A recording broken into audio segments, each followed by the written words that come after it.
Then, Let more Logan's footage on. It looks a bit better. and then unmute. Ollie, so if you unmute yourself. Yeah, lovely. Can you hear me? Yeah, I'm now just going to pin your video. Okay, so good evening, everyone. It's a pleasure to be able to welcome you for our conversation with Ollie Anisfeld. And before we start, I'm just going to show you a small clip of JTV. So I'm just going to do a screen share. Hold on a moment. Just make sure it's the right thing. So share screen.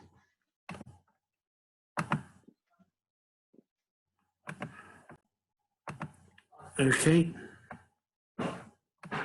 Isn't Judaism full of outdated and restrictive laws? Didn't Israel steal the land from the Palestinians? If there's a God, why would he allow so much suffering in the world? Why does anti-Semitism always appear in every generation? Isn't Israel an apartheid state? Why is Jewish history relevant to modern Why would I believe in God if there's no evidence? Why should being Jewish matter to me? I don't see the point in voting.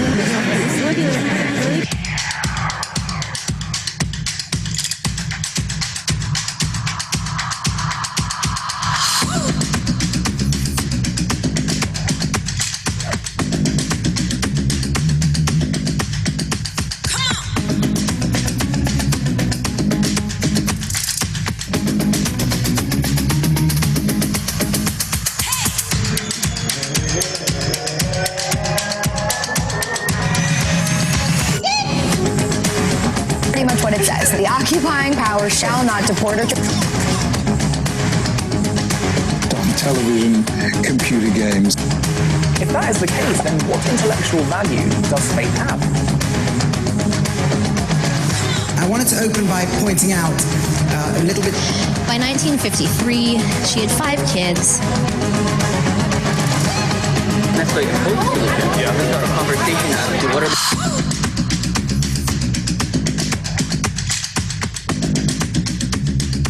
that essentially language cuts things into pieces. Late 1800s, Jews returned, they bought land, they settled different cultures and live in different places and feel real.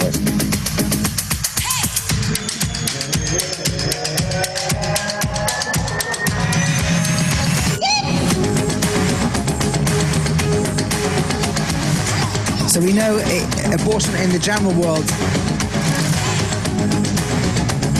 If you think it's true and right, stand by it.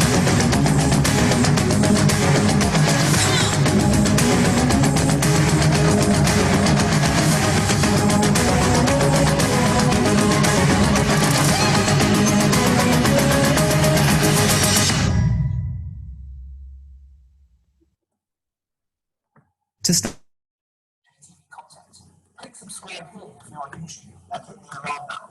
And if you're on Facebook, hit the like button. Okay. Thank you. I hope you all saw the video okay. So, Ollie, please describe me about yourself. First of all, thank you to the Shari community, the Hale Synagogue community. What's it called? Shari Chaim? Shari Chaim. Right. Okay. Rabbi Elitov, thank you so much for having me. And thank you also to, I think it was my Auntie Candy and Uncle Jonathan who initiated the idea. And also have to say hello to my very special grandparents, Marcel and Irene.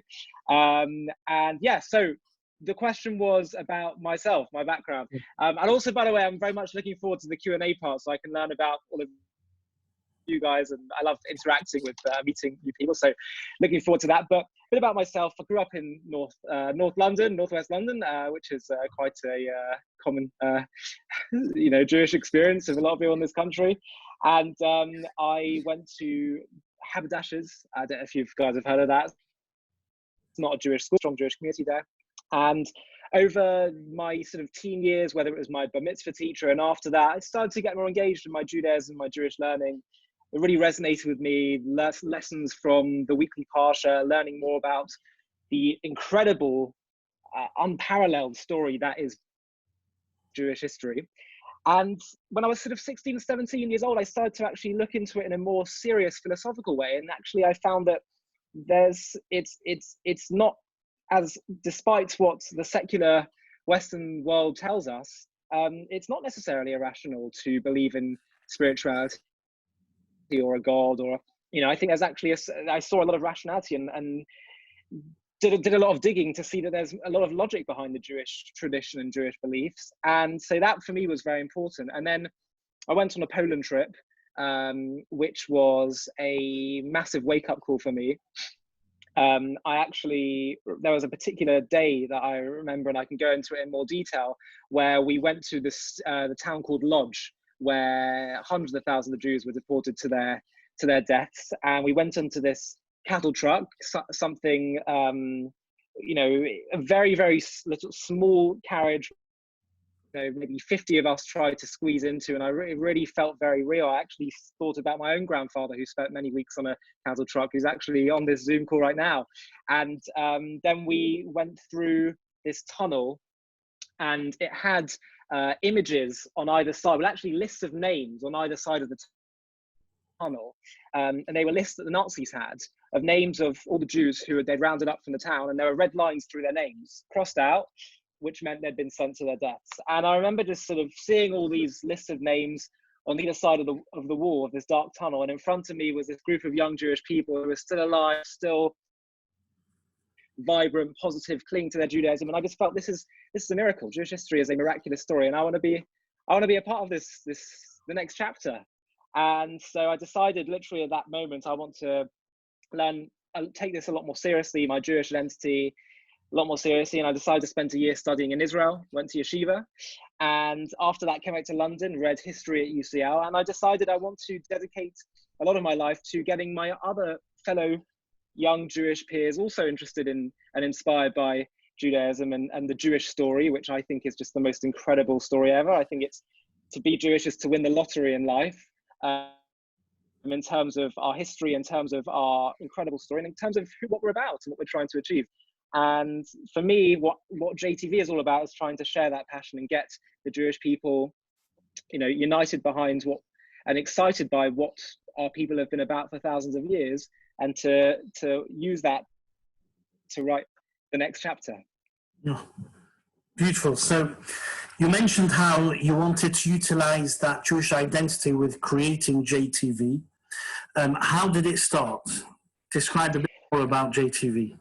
So JTV started because when I was 17 or 18 years old, I used to watch American TV news because, as I'm sure you guys know, many people think it's a benefit. The news in this country is a lot more impartial, or they claim to be impartial. I know sometimes, especially when it comes to Israel, we don't always think that's the case. But they at least claim to be impartial, and they have some kind of regulations from Ofcom to make sure they're impartial. In America, whether it's Fox News on the one hand or MSNBC on the other, they're not. They are very much opinionated, and their news anchors will actually give over opinions and give over certain values. I'm not necessarily convinced that's a bad thing per se, especially if people have a variety of options. But for me, the big chiddush, as you were, if you'd say in Hebrew, the big sort of lesson that I took from this was that media has the power to convey values and to convey ideas. And what I was so excited by was the idea that you could actually synthesize, you know, information and education with entertainment. Mm-hmm. So you can, and one of the things I'm not so passionate or keen about formal education. It absolutely has its place, but I'm much more about experiential, fun, voluntary education. I want to do this. It's exciting. So I felt there's clearly a gap in the market the other thing also is the fact that social media has blown up in the last 10 years. So many people consume most of their information through one of these things, through scrolling through social media, through watching short videos. And I felt there's clearly a gap in the market for creating some kind of channel that can be very, you know, professional. I don't want it to be sort of high mission, overly frummy. Like I want it to have a real sense of like professionalism and high quality that can convey what I'm so inspired by, you know, Judaism, Jewish identity, Jewish values, Israel, Zionism, and convey it in a really positive, modern, way. And also, I didn't want us just to define ourselves as being a channel of just education. Let's do other stuff. We do, you know, one of the topics we do is, you know, Jewish wisdom, Judaism, but we also do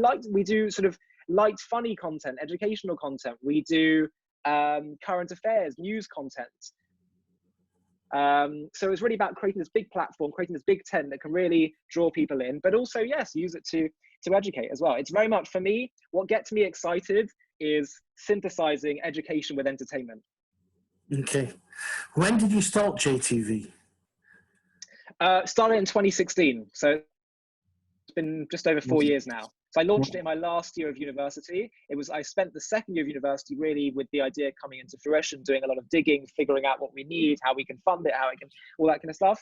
And I launched it in my final year of university, just as I was about to start preparing for my exams and dissertation, which might not have been the best time, but I couldn't help myself. But what has been your greatest obstacle during this period, and how have you overcome them? Or it? You mean during COVID? During this whole, since you've started JTV. So what's been your biggest obstacle during this JTV since 2016? I think the biggest challenge of all, whenever you're doing some kind of, to be honest, it can be really anything in life, but especially the entertainment industry, is, especially if it's educational, is always getting that balance right between what do you want to convey to the viewer with what do they want to consume. Mm-hmm. And always making sure that you kind of, you know, sometimes I might be a little bit too much like, this is what I think people want to see, but actually it's not working. So we need to move a little bit to their way or change it up a little bit. And it's that sort of balance of constantly innovating while also not jeopardizing your mission and your values. Mm-hmm.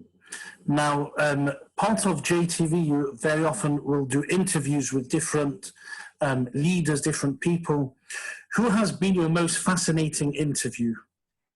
Who's the fascinating person? There's been a lot of people that have been really, really interesting. The truth is, for me personally, it might not be the most sort of high profile, but some of the rabbis and rebbitzes and Jewish educators that I speak to, this is what I'm passionate about. And some of these people, some people like Rabbi Zobin, who features a lot on the channel, Rabbi Daniel Rowe, who we got to do a debate on the existence of God. We had Gila Mandelson, who is a Jewish relationships counselor and educator in Israel, who we flew in to do a debate on intimacy before marriage, which was a fascinating debate with this sort of liberal, modern, sort of ultra woke, modern, whatever you want to call it, who said, no, let people be as, you know, free and liberal, whatever, as they want beforehand. And it was a fascinating discussion. So it might not have always been the most high profile people that have been the most interesting. But yeah, it's really hard to pick one person. Mm-hmm. Who has been your highest profile person that you've interviewed? So the highest profile people would probably be, we had Hillary Clinton's former running mate, Senator Tim Kaine. We interviewed him. We've interviewed some quite significant political commentators in America, like Alan Dershowitz. We interviewed, I don't know if people know Ben Shapiro or Dave Rubin. These are people who are quite big political commentators in America. Rabbi Sachs, as well as someone who's been exciting to speak to. So yeah, those kind of people. It's usually the American crowd who are the most interesting. And then in terms of UK political circles, we've had some quite interesting discussions with people in terms of anti-Semitism, and did quite a lot during the whole Corbyn era, an era that I think we're all glad to see the back of now. We had some really interesting and controversial discussions with some really high-profile people there. Well, actually, you've led on to the next question. Has there been any controversies that's come out from JTV? Well, this exactly is right. There certainly much. It happened. I didn't really expect it to happen. I didn't expect JTV to go down this road when we started it. But just if you remember, if you cast your mind back to 2016, 2016 was in many ways a very, very tumultuous political year, both in the UK and the entire Western world. You had Brexit, you had Trump becoming elected in America. But just before that, if you cast your mind back to about probably March or April 2016. It was really still in the early stages of Jeremy Corbyn's leadership. And you had Ken Livingstone, who made those comments about Hitler being, of course, one of the best Zionists out there. He was very much one of the staunch Zionists who's done a great service. Livingstone seems to claim, and it was so blatantly anti-Semitic, and we managed to get him onto the show. There's a bit of a backstory to how I had a connection to Ken Livingstone, which is perhaps for another time. But we had a presenter, Alan Mendoza, who runs the Henry Jackson Society. He grilled Ken Livingstone. So we also did an interview with Shami Chakrabarti. Now, I don't know if you remember, but soon after we started to have anti-Semitic incidents boiling, people started to look more into Jeremy Corbyn's past and things he'd said.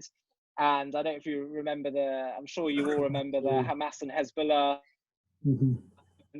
And so he commissioned Shami Chakrabarti, a human rights lawyer, to do a report into anti-Semitism in the Labour Party. And so within a matter of weeks, she produced a report. The report began with the words, "The Labour Party is not overrun by anti-Semitism."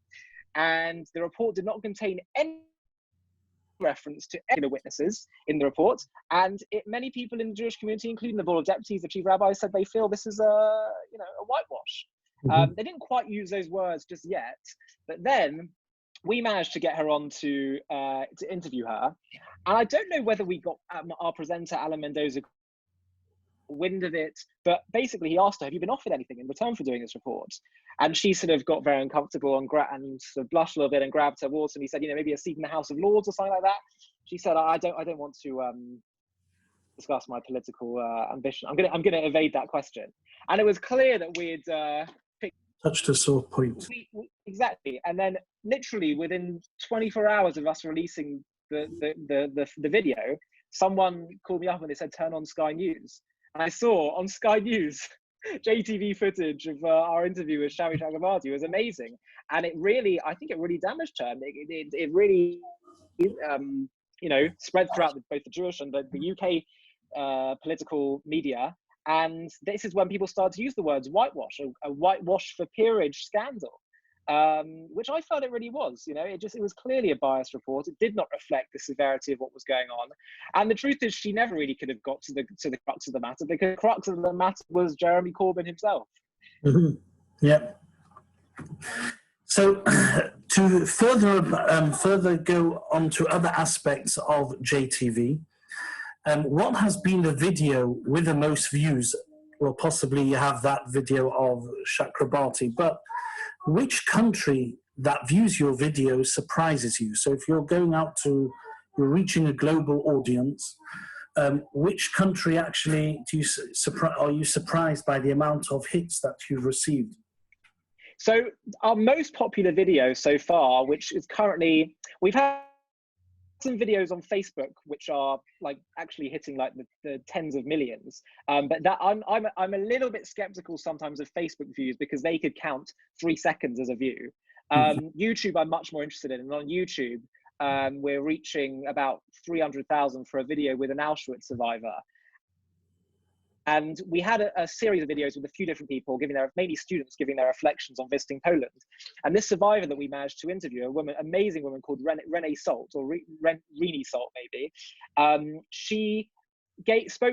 we were expecting to create a sort of a 5-minute clip summary based on what she said, but she spoke for half an hour, and I literally was completely sucked into every single word she said. The word I used to describe, and it's actually the word we used in the title, was piercing.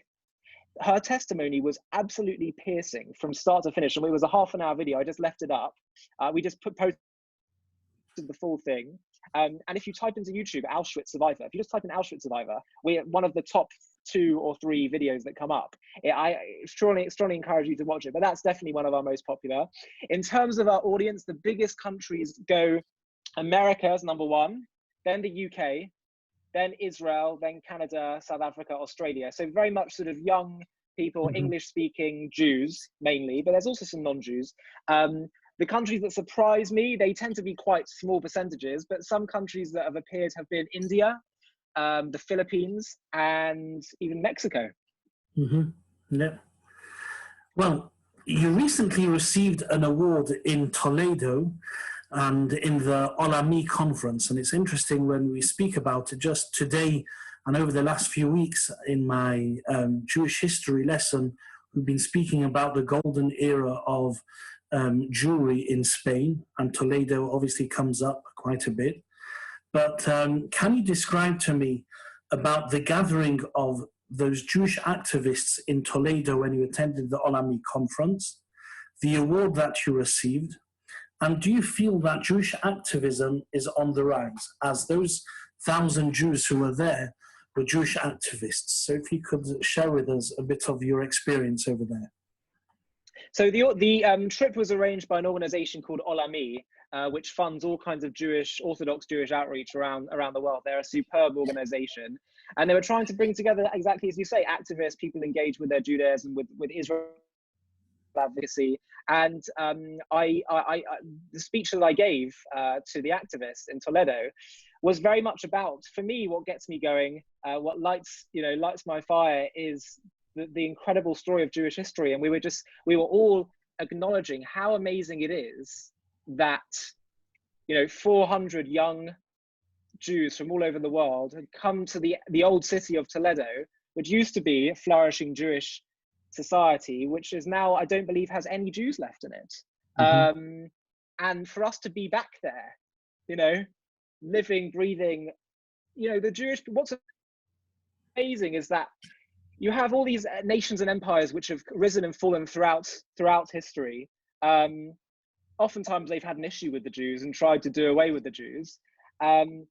And yet, you go to Greece today, there's nothing of, ancient Greece, their society, their culture, their values are just an ancient relic. But if a Jew was to walk in, if one of us were to walk into a synagogue 1,500 years ago, we would be able to follow along in the service. We'd understand what they're doing, putting on tefillin, or they're not having chametz at Pesach.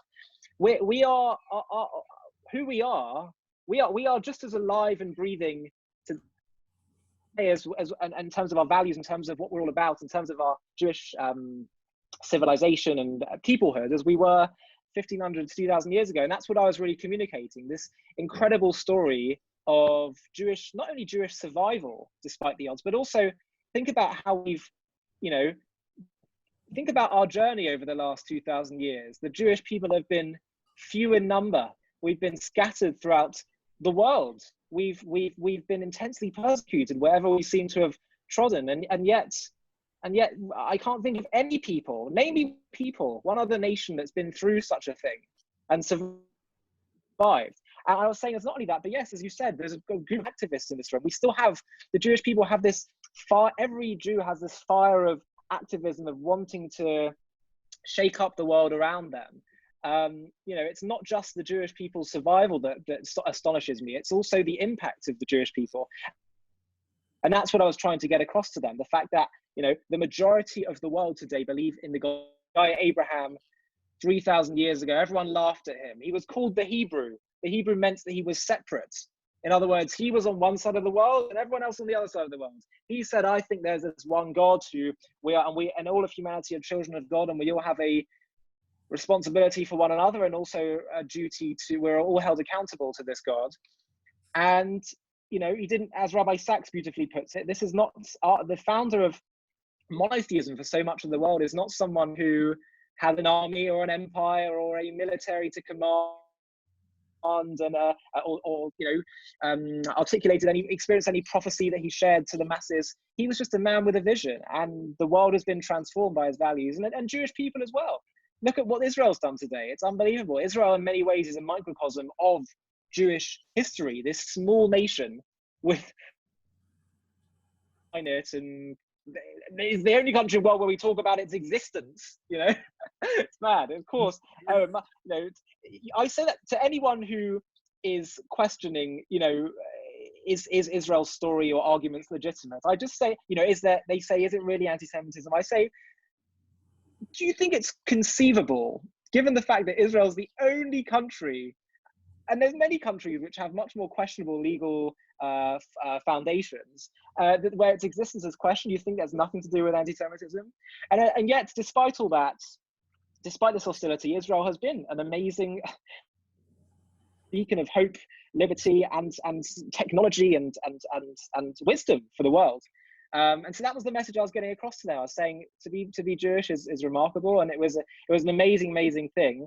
And I can't remember the last part of your question. I think it was to do with the activism or something. Yes, whether Jewish activism is on the rise.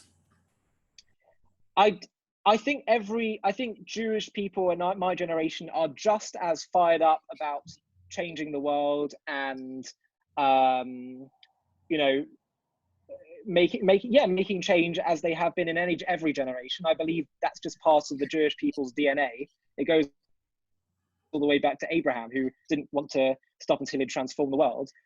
My concern is simply just that energy is channeled into good things. Sometimes it can be channeled into things that I think might not be perhaps always in the best interest of the Jewish people, or might not be the right priorities. So yeah, but I definitely think the activism spirit, if it's tapped into, it's absolutely there in my generation just as much as it is in any prior one. Yeah. Where do you see JTV in 3 years' time? The aim is to have it to be as viewed and subscribed to like as a Jewish. I really want it to be one of the top sort of Jewish media outlets out there in terms of where people go for a synthesis of education and entertainment. It's basically just continuing to grow our platform. I want to reach more Jewish people, particularly young Jewish people from all walks of life. I want JTV to be able to appeal to the most secular to the most religious person. We want to start from, we want to give a Judaism and a Zionism with no conditions or assumptions about Judaism, and just to continue to make it as widely available and popular and build the viewership, basically.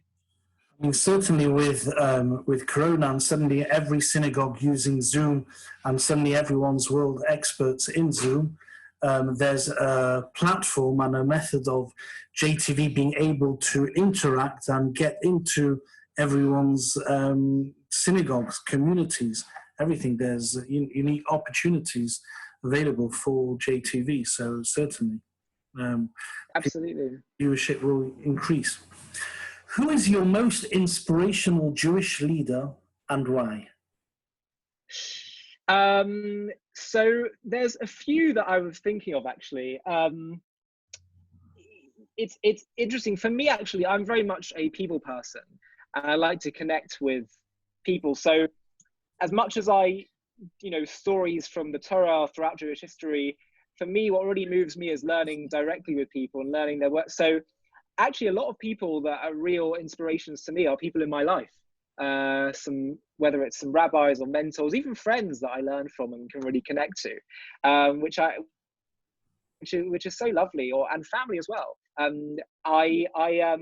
Having said that, there are a few individual thinkers who I find really, really powerful and inspiring. Rabbi David Foreman in America, who runs a website called Aleph Beta, which has brilliant animated content and has also written a few books. He's just looks into the Torah's narratives in such a brilliant and insightful way. It's oftentimes brings me to tears. I highly recommend people look into Rabbi David Foreman. It's spelled Fohraman. Yeah, great.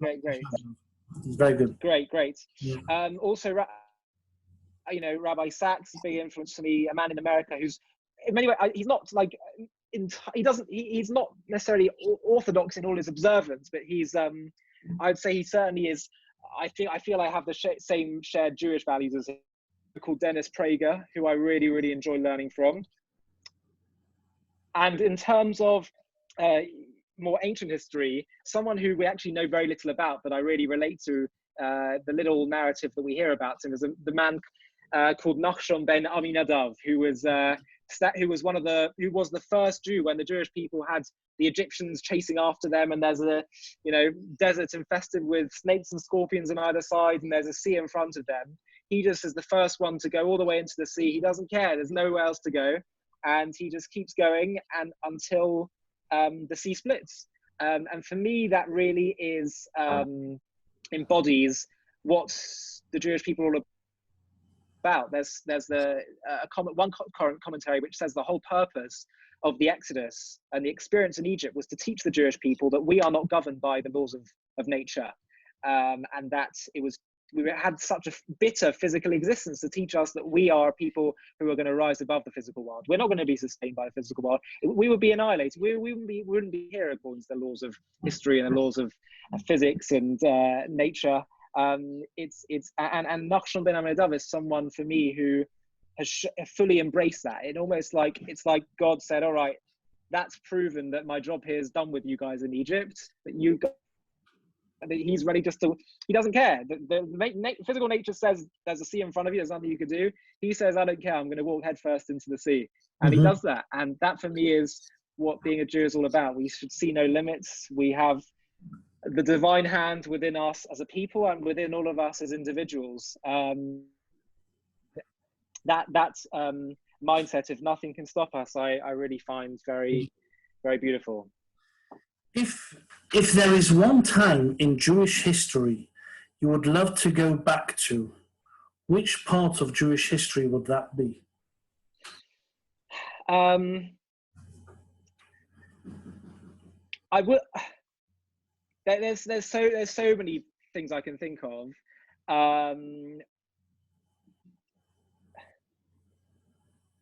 I've no doubt. I'd love to be able to see what it. I'd love to be able to go and see what it was like in the temple, in the Beit HaMikdash. We talk a lot about craving and yearning for this thing that we don't have anymore. So much so that we're meant to literally experience a sense of mourning and brokenheartedness as we're coming up to Tisha B'Av soon. I want to really understand what it is that I'm missing. I have a sense of it. I have a sense that we know the world is broken. It's scarred, and there is a lot of suffering in this world, whether it's illness, financial trouble, relationships trouble, death, all kinds of problems. And the temple is really, in a sense, representative of a time in which, as Jews, we believe that the root cause of all suffering and evil is just a lack of connectedness to God. And the temple was the epitome of having a high frequency connection to God. And that's what we yearn for. So to be able to really experience that and to sense and to taste what it is that we're missing, I think would be very valuable. But we don't have the ability to do that. And so all we can really do is try to imagine what a world could be like, what our sense of daily experience could be like. And I think that's the way that we can connect, I guess. Okay. What do you feel is the greatest challenge that young British Jews face today? I think it's really about, as I say, I think they have this spark of activism within them. The thing that I wouldn't necessarily, it's a challenge that they experience. It's more a challenge that I want to, it's a problem that I have that I feel is in a sense thrust on them, which is that I don't think there's enough of a sense of how they can channel their activism, and not enough, in my view, inspirational Jewish content. So, they'll put it into other causes, and they might not feel as passionate or keen to learn about Jewish activism and Jewish studying, Jewish learning, Jewish internal growth, because actually that spirit of activism in Judaism, we believe, should be just as much channeled in towards internal growth as it is towards changing the world around us. And I feel that there just needs to be a lot more. That's why I do JTV, because I feel there needs to be more content that can inspire Jews to channel their activism into Judaism. My fear is, apathy towards Judaism and assimilation and just lack of interest. And that's what I think.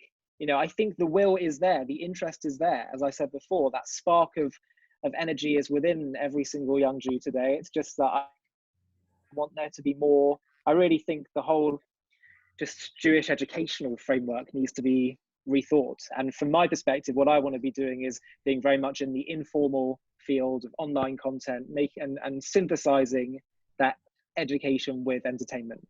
Well, I think with the homeschooling that's currently on mass production in the country now, there's that challenge, and I think parents need to do both. It is not only the formal but informal education that's really harnessed now. So certainly. Totally.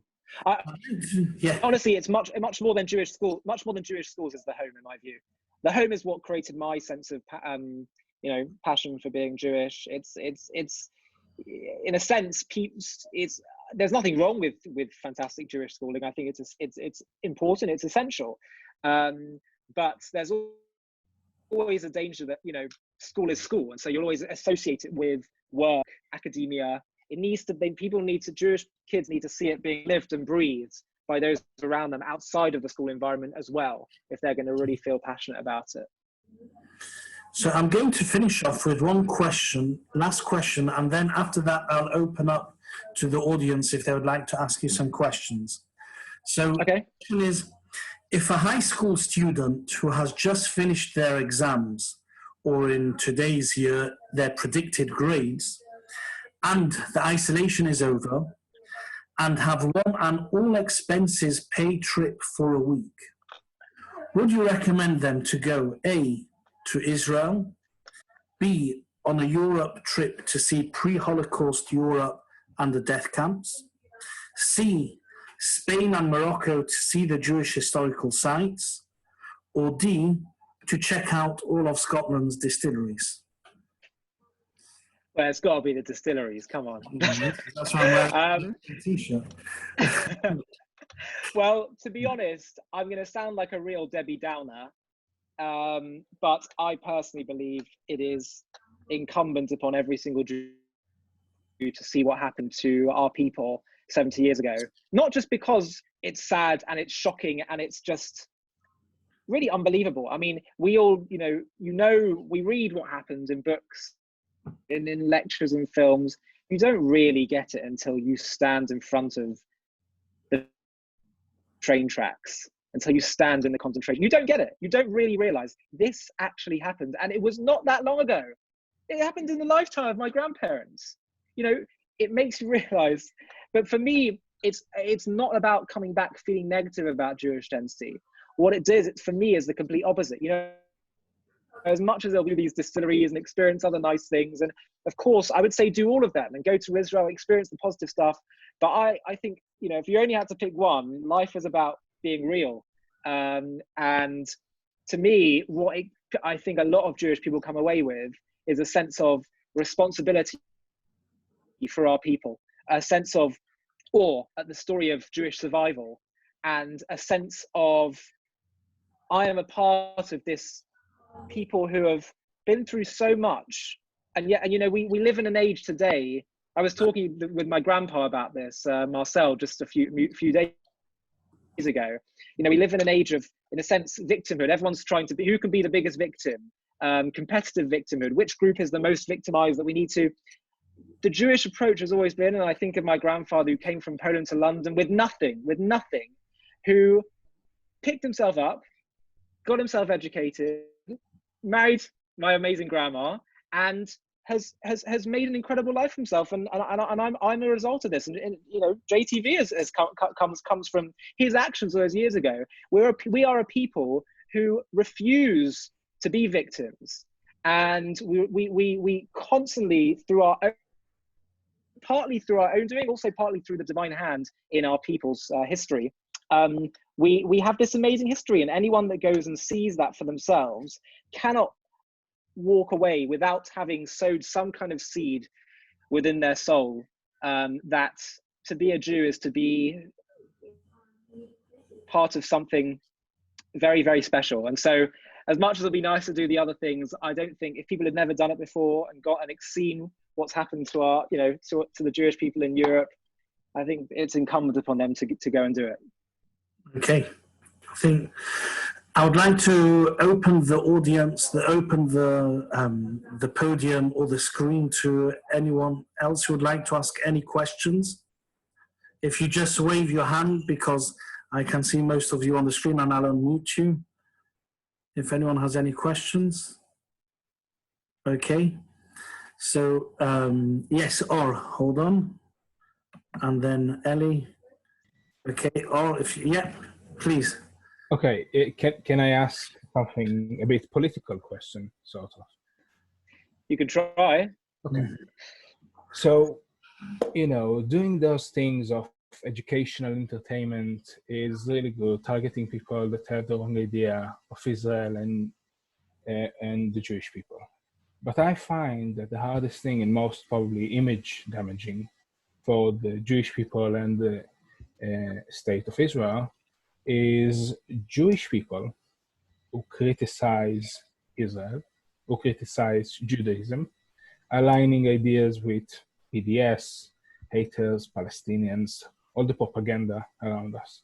How do you tackle that kind of damage that comes from within us? Very difficult. You know, I spoke to there's a guy who we collaborate with a lot of content on. A guy, he's actually my age. He's from France originally and now living in Israel, called Rudy Rochman.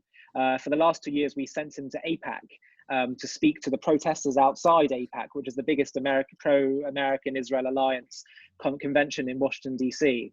And he made a great analogy to me yesterday. He said that there's 3 different ways in which Jews respond to anti-Semitism, especially in our generation. And he compared it to how a partner would respond to abuse from the other partner. Let's say you have a woman who has an abusive husband or abusive boyfriend.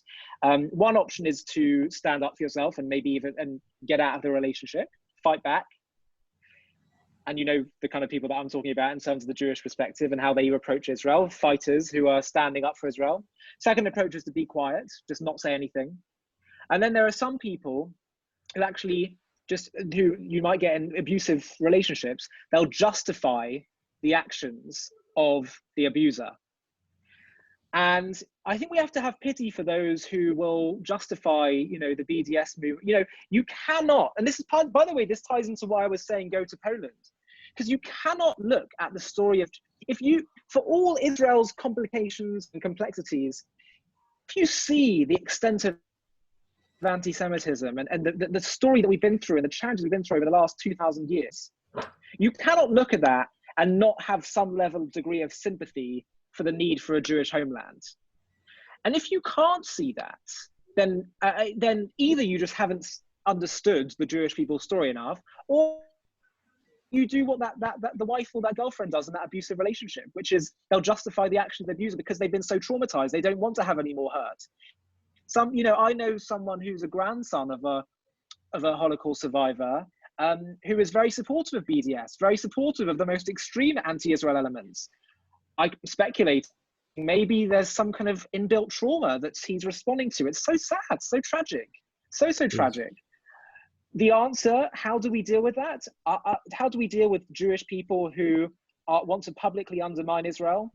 I would say there's a public and a private response. The public response has to be, we absolutely stand ourselves and for the pro-Israel side in public, because we can't just sit, we can't do the silent response because they've now said something publicly. We now need to give a public response for the sake of the Jewish people. Privately though, we need to have a conversation with them, embrace them, privately. Maybe on a communal level, it's different. You have to, every situation is different. But I don't believe in, ostracizing. I believe in giving love and trying to have conversations and build up some, ultimately we're all part of the Jewish family. But I think you have to separate the public and the private. And that would basically be my approach. Whether people can change their views and be educated and really transform, I don't know. But we cannot compromise on, if I totally agree, internal Jewish fighting or Jewish people publicly criticizing Israel, I really think it's given all, it's not just like we're any country. Israel is facing very unique, difficult circumstances, and therefore to throw Israel under the bus publicly so you can, show how virtuous you are, is very bad. And I agree.